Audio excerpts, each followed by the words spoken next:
राधे राधे दोस्तों, एक बार फिर से मेरे चैनल पर आपका हार्दिक अभिनंदन है। दोस्तों, इस साल सावन महीने की शुरुआत 22 जुलाई से हो रही है और हर बार की तरह इस बार भी यह महीना शिव भक्तों के लिए बेहद शुभ रहने वाला है। इस बार सावन महीने की शुरुआत सोमवार से जो हो रही है, इस दिन प्रीति आयुष्मान योग के साथ सर्वार्थ सिद्धि योग भी बन रहा है। ऐसे में भोलेनाथ की पूजा के लिए यह पूरा समय लाभकारी रहने वाला है। वहीं सुहागन के लिए भी सावन महीना बेहद खास होता है, क्योंकि इसी दौरान आने वाले सभी मंगलवार को मंगला गौरी व्रत रखा जाता है। यह व्रत वैवाहिक जीवन में खुशहाली, संतान प्राप्ति और संतान की रक्षा के लिए मुख्य रूप से किया जाता है। इस व्रत में भगवान शिव और देवी पार्वती की पूजा करना बेहद लाभदायक होता है। यानी कि सावन के सोमवार के साथ साथ मंगलवार को भी महादेव की पूजा करने का विधान है। धार्मिक मान्यताओं की माने तो मंगला गौरी व्रत रखने से वैवाहिक जीवन में चल रही समस्याओं का भी निवारण होता है। वहीं कुंवारी कन्याएं भी मन चाहे वर के लिए ये उपवास रखती हैं।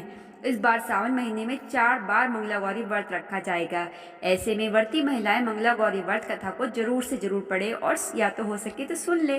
इसके बिना व्रत अधूरा माना जाता है। तो चलिए शुरू करते हैं इस कथा के बारे में।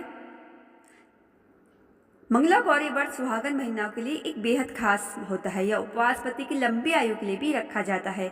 इस दिन व्रत से जुड़ी कथा सुनने का विधान है। कहा जाता है कि प्राचीन समय में धर्मपाल नाम का एक सेठ था। वह बहुत अमीर था, उसके पास धन की कोई कमी नहीं थी। कहा जाता है कि वह सेठ स्वयं सर्वगुण संपन्न भी था। धर्मपाल महादेव का बड़ा भक्त था। वही कालांतर में उसकी शादी गुणवान वधू से हुई। शादी के कई साल बाद तक भी उन्हें संतान की प्राप्ति नहीं हुई। इस वजह से वे दोनों ही बेहद चिंतित रहते थे। इसी विषय पर विचार करते हुए धर्मपाल सेठ यह सोचने लगा कि अगर कोई संतान नहीं हुई तो उसका कारोबार का उत्तराधिकारी कौन होगा। धीरे धीरे समय बीतता गया। फिर एक दिन सेठ धर्मपाल की पत्नी ने संतान के संबंध में किसी पंडित से संपर्क की सलाह दी। फिर सेठ सबसे प्रसिद्ध पंडित के पास गए और अपनी बात रखी। गुरु ने सेठ दंपति को महादेव और पार्वती माँ की पूजा करने की सलाह दी।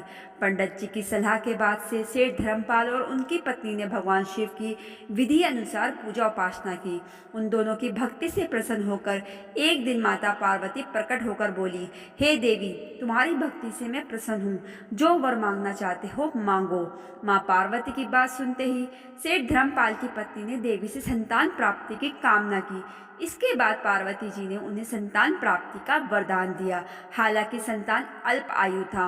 1 साल बाद धर्मपाल की पत्नी ने पुत्र को जन्म दिया। फिर पुत्र का नामकरण किया गया। इस दौरान धर्मपाल की पत्नी ने ज्योतिषी को माता पार्वती के वचन से अवगत कराया। ज्योतिष ने सेठ धर्मपाल को अपने पुत्र की शादी मंगला गौरी व्रत करने वाली कन्या से करने की सलाह दी। बेटे के बड़े होने के बाद सेठ धर्मपाल ने अपने पुत्र की शादी मंगला गौरी व्रत करने वाली कन्या से की। इस शादी के बाद कन्या के पुण्य के प्रताप से धर्मपाल का पुत्र मृत्युपाश से मुक्त हो गया। तो दोस्तों, ये थी मंगला गौरी व्रत कथा। तो आपको कैसी लगी मुझे ज़रूर से ज़रूर बताइएगा और मेरे चैनल को लाइक सब्सक्राइब करना बिल्कुल भी मत भूलिएगा। दोस्तों, मैं आपको यहाँ ये भी बता दूँ कि सावन में जो मंगला गौरी व्रत रखा जाएगा वो 23 जुलाई को, दूसरा मंगला गौरी व्रत 23 जुलाई को, तीसरा से 6 अगस्त को और चौथा 13 अगस्त को रखा जाएगा। आपको जानकारी कैसी लगी मुझे ज़रूर से ज़रूर बताइएगा। राधे राधे, बम बम बोले।